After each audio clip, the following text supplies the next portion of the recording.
नमस्कारम। ये एक सामान्य सा प्रश्न है और आश्चर्य की बात यह है कि इससे बहुत सारे व्यक्ति परेशान हैं। वो मन में संकल्प करते हैं कि हमें प्रातःकाल उठना है, अपनी जीवनचर्या को व्यवस्थित करना है। ब्रह्म मुहूर्त में भी कुछ लोग उठना चाहते हैं, या फिर बहुत सारे लोग इतना तो चाहते ही हैं कि कम से कम हम उस समय पर उठ सकें जिससे कि हमारे काम, हमारे आगे के दिन के जो हैं वो व्यवस्थित रहें। हम अपने ऑफिस में सही समय पर, या जहां पर आप कार्य करते हैं, जो आपका व्यवसाय है, वहां पर सही समय पर पहुंच सकें और एक अच्छी आदत भी विकसित हो सके। लेकिन फिर भी वो कोशिश करने के बाद भी, संकल्प करने के बाद भी प्रातःकाल नहीं उठ पाते। इसका कारण क्या है?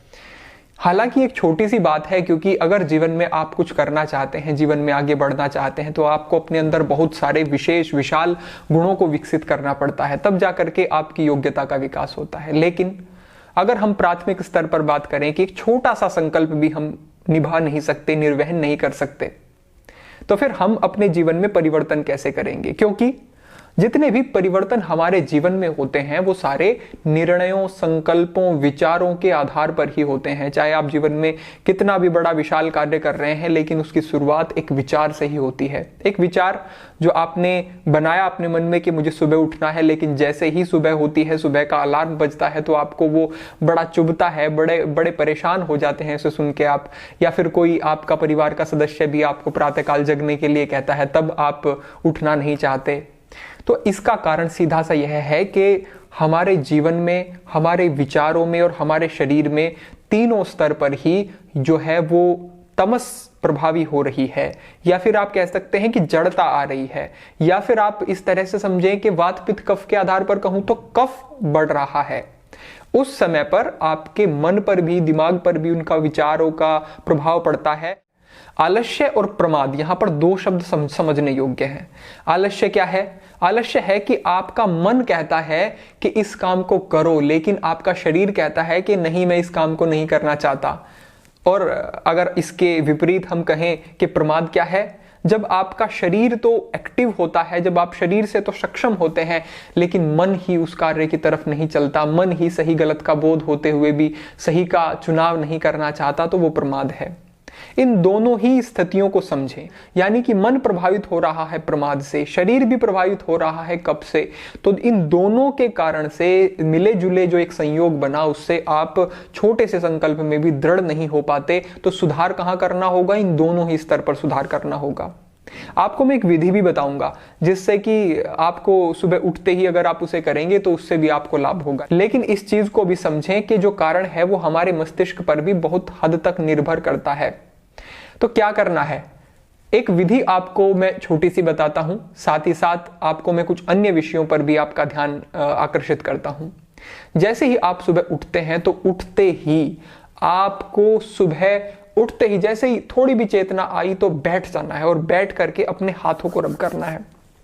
कुछ लोग कहते हैं कि हम सुबह उठ भी जाते हैं, उठने के बाद हम अलार्म को भी बंद कर देते हैं, फिर से हमारा सोने का मन होता है। या फिर बहुत सारे लोगों के तो ऐसे भी उन्होंने भाव व्यक्त किए कि हम उठ जाते हैं, हमें भूख लगी होती है तो हम कुछ खा भी लेते हैं, लेकिन खा के फिर हम सो जाते हैं।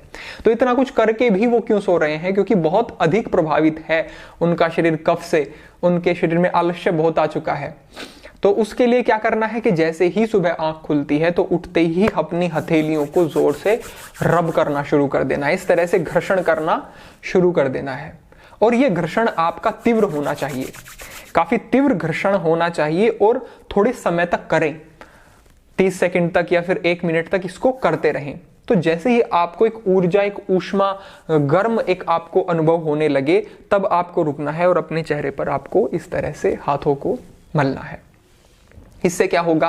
हमारे शरीर के जो पॉइंट्स होते हैं वो हमारे पैरों में और हाथों में नर्व एंड्स होते हैं, नसें, नाड़ियां जो होती हैं हमारी यहीं पर फैली हुई होती हैं, जो कि हमारे शरीर के अनेक अंगों को, सभी अलग अलग अंगों को प्रभावित करती हैं। यहीं से उनको एक्टिवेट, जो एक्यूपंक्चर है, एक्यूप्रेशर है, और सूजोक थेरेपी जो है, उससे बहुत सारे ऐसे बिंदुओं को दबा करके शरीर को भी स्वस्थ किया जाता है। यानी कि यहाँ पर बहुत कुछ हमारे शरीर से संबंधित है।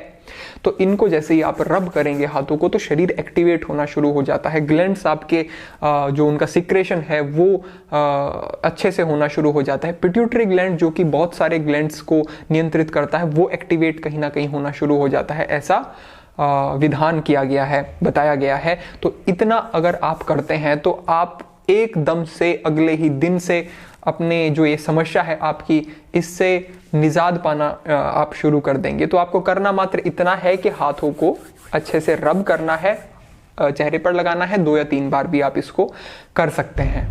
तो इतना करके देखें। साथ ही साथ जो मैं बता रहा हूं कि शरीर कफ से प्रभावित है तो उसके लिए आपको व्यायाम करना होगा।